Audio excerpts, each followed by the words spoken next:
If stormwater pollution was rubber duckies, it wouldn't matter what went down our storm drains. But it does, because stormwater pollution is not rubber duckies. It's trash, oil, cigarette butts, and pet waste flowing untreated to our waterways. That's not good for any of us, because we all live downstream. Clean water. It's up to you, New Jersey. Consumers and businesses are always making choices. Energy-efficient choices may appear insignificant, but each one leads to a much bigger impact. New Jersey's Clean Energy Program is a leader in America for energy efficiency. Over 1 million consumers and thousands of businesses have joined our efforts, allowing for incredible results. The savings equal the CO2 emissions from 441,933 homes' energy use for 1 year. This helps reduce carbon and air emissions and the need for new power plants.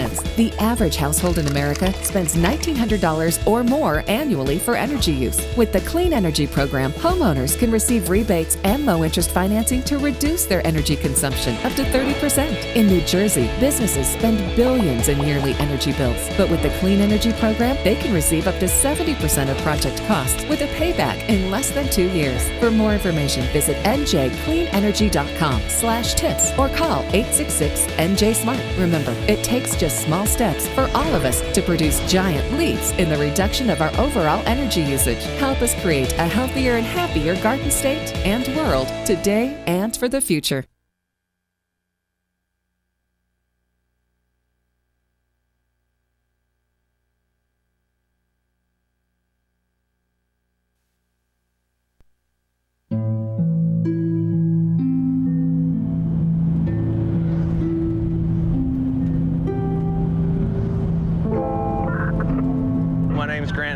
I'm a trooper with the Missouri State Highway Patrol. I'm at the site of Mariah West's accident. Mariah's vehicle traveled across this median and ended in striking the bridge that you can see behind me. When I got to the scene, her face was disfigured from sliding down the roadway. It's funny, the first thing I noticed about her was her shoes. Lying in the roadway in a large pool of blood, I noticed her shoes and I thought, this is a young girl. That's the first thing I thought when I saw this. And at that point is when I noticed her cap and gown was still in her car. She was going to graduate the next day.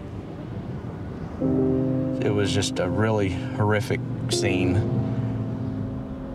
All because of a senseless text message.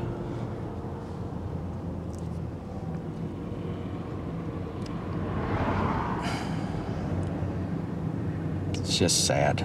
Sorry, it's just sad.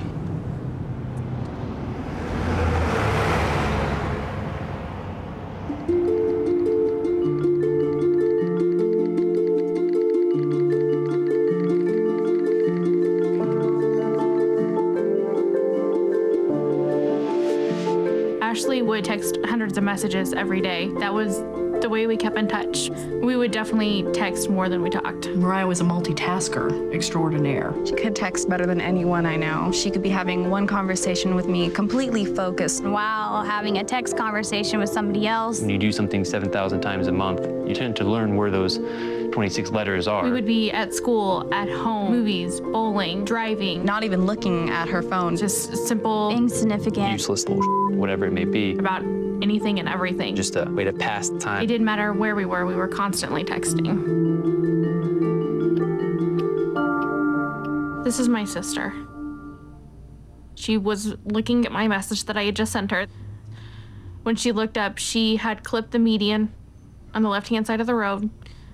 Her truck flipped, and as it was flipping, she was actually ejected through the driver's side door, and she landed in the ditch about 300 feet from her truck. People will tell you over and over again, it's not your fault. But knowing that you were the person that she was talking to when she was killed,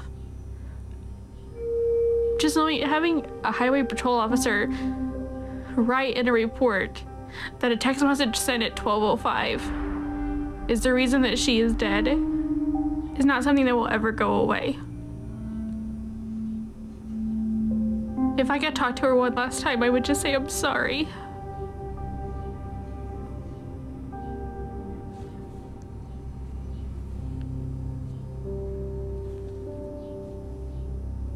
This is her cell phone that she used in the accident. 4 little letters. That's what killed her.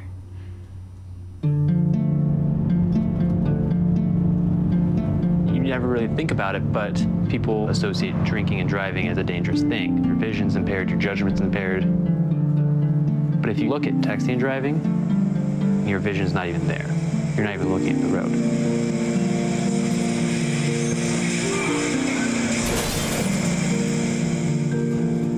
If someone were to ask me to drive down the road and close your eyes for 5 seconds or 6 seconds, I would never even attempt that.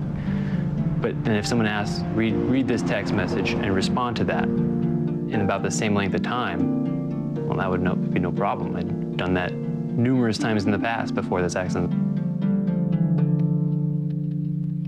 I was on my way home. I had my girlfriend in the car, and I'm just reading a text message, responding. I was looking up every couple seconds or so, like I always did. And I just hear a loud scream next to me, and the next second I look up and I see a bicyclist crashing the windshield.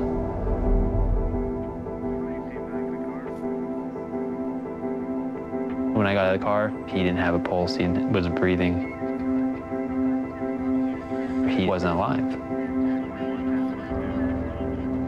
There are no words to describe the level of grief, the level of depression and self-hatred I was going through.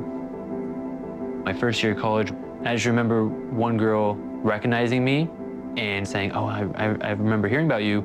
You're that guy who hit the bicyclist because you were texting and driving. That was actually the day before I ended up going to the hospital for emotional problems. I sent one stupid, meaningless text, LOL, and killed the man.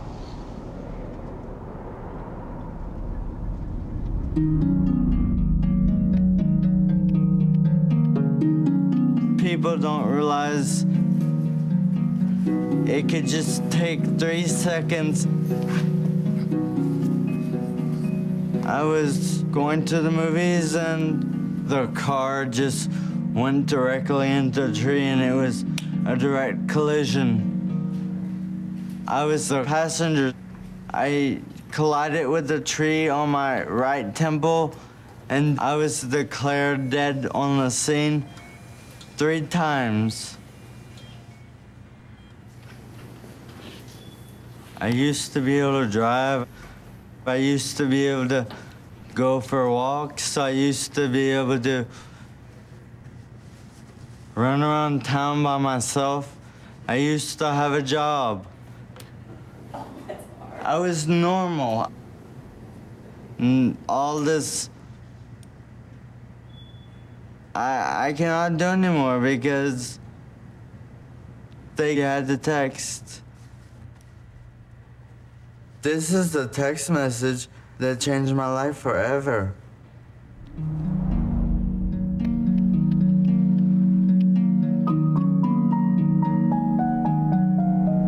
The day before her graduation, my daughter drove to go meet a boy, and she never made it. Today, she would have been 19 years old, exactly. Mariah never wanted a minute to go by that she wasn't doing something. She wanted to do everything all at one time with friends and family and just having a good time. That's what she loved. Friends would tell me from school that, you know, the best part of the day at school was Mariah coming down the hall because she'd stop to give everyone a hug.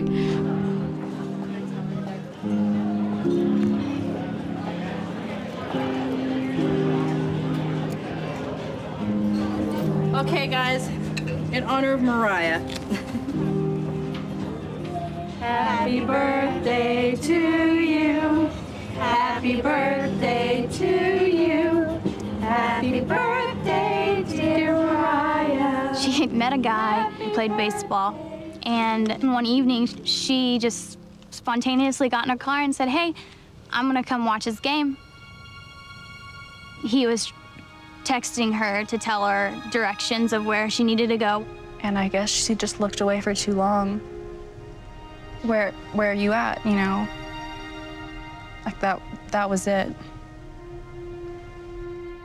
One of her friends had no idea that she had been in an accident, so he kept texting. We ended up having to send him a text back to say, please stop. She's in critical condition in the hospital, and we don't know if she'll even make it. She always worked her magic, you know, and still to this day, without her being here, she's so much still a part of our lives every day. She was our sunshine. She really was.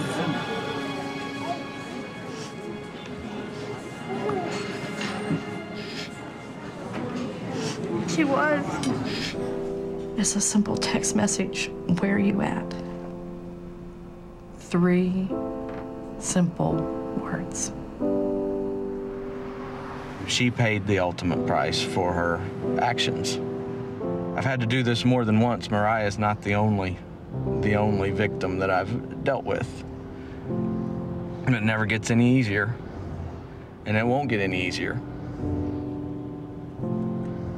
What is worth losing your life over? That text message?